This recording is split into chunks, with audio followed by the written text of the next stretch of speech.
Hi guys, this is F4HWK, and in this video I would like to share you some information about my damaged miniVNA Tiny.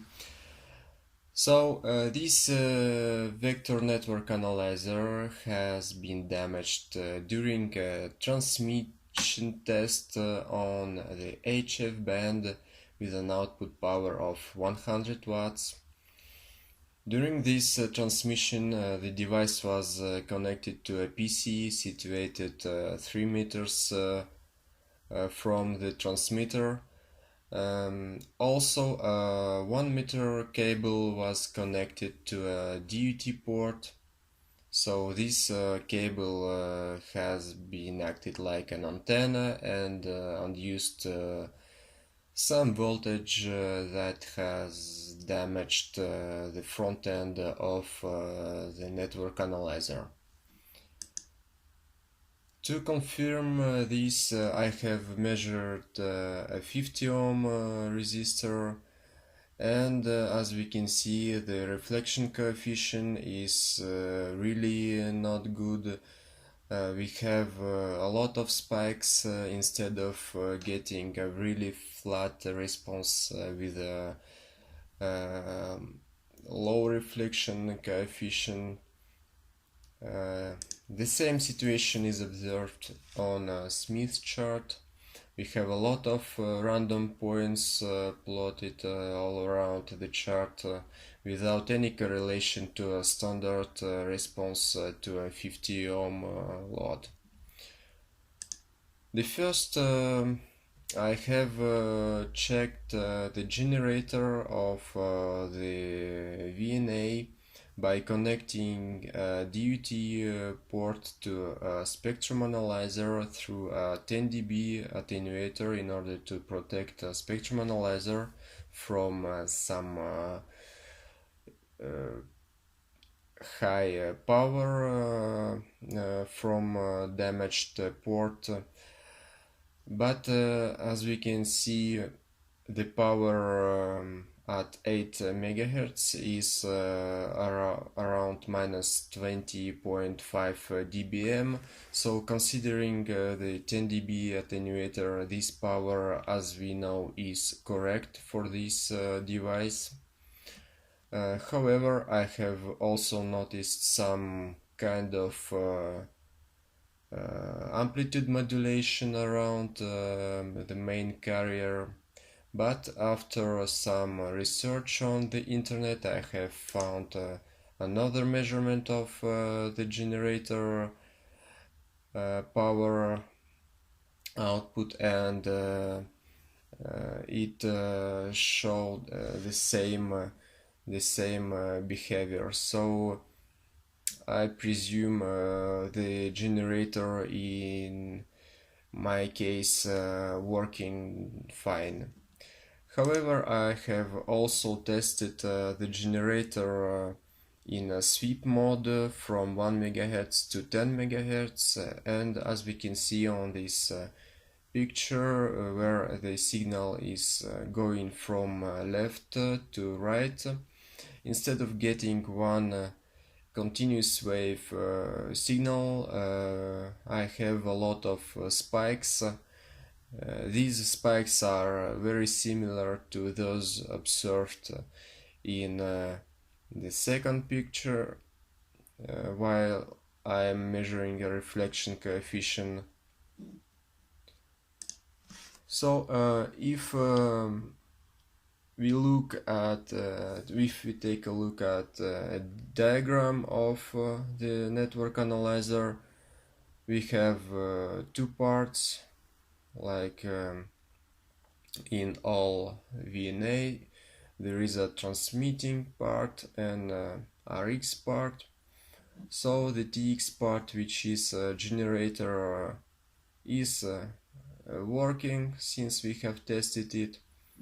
The RX part, to test the RX part, I have performed S21 parameter measurement by connecting two ports through a 10 dB attenuator. This measurement was okay, It means that RX and TX parts of the VNA are working just fine. The only component which is not tested is RF switch between RX and TX. By the way, this switch is very important since it conducts reflected power from the DUT. So on this picture we can see this switch on the top part of the PCB, just between two SMA connectors.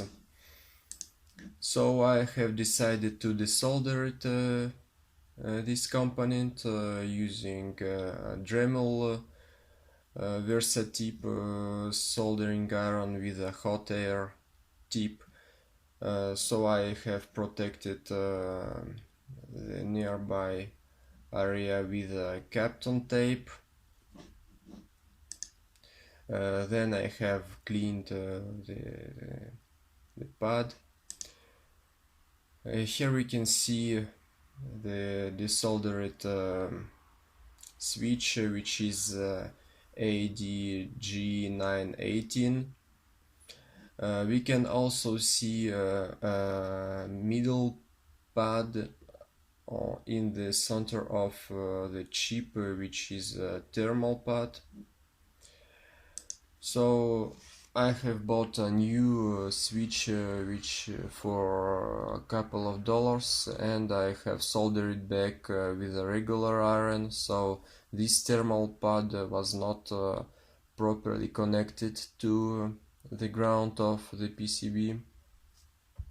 So after soldering the switch, I have performed the same measurement of the reflection coefficient on a 50 ohm load.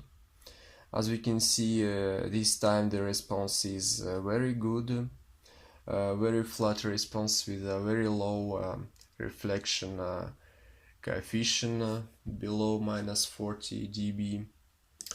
On the Smith chart we also can see a very nice point in the middle of the chart. I have also extended the measurement up to 3 GHz and the measurement still very good. Here is the Smith chart of this measurement, and I have also tested a short circuit measurement. On the reflection coefficient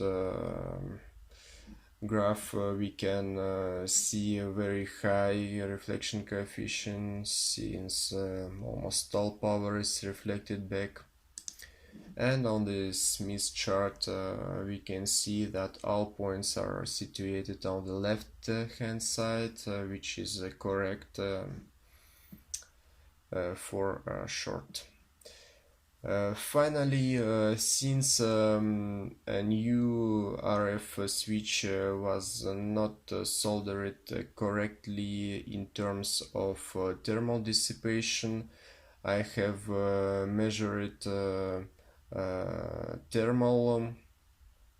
I have used a thermal camera to observe the impact of the heating on this component, and after 20 minutes of working, as we can see, there is absolutely no problem with this component situated just between two ports. The same situation is observed on the bottom part of the PCB. Two small spots are light diodes, so there is no problem whatsoever. So yes, thank you for watching, and don't transmit while these kind of devices are working, and good luck.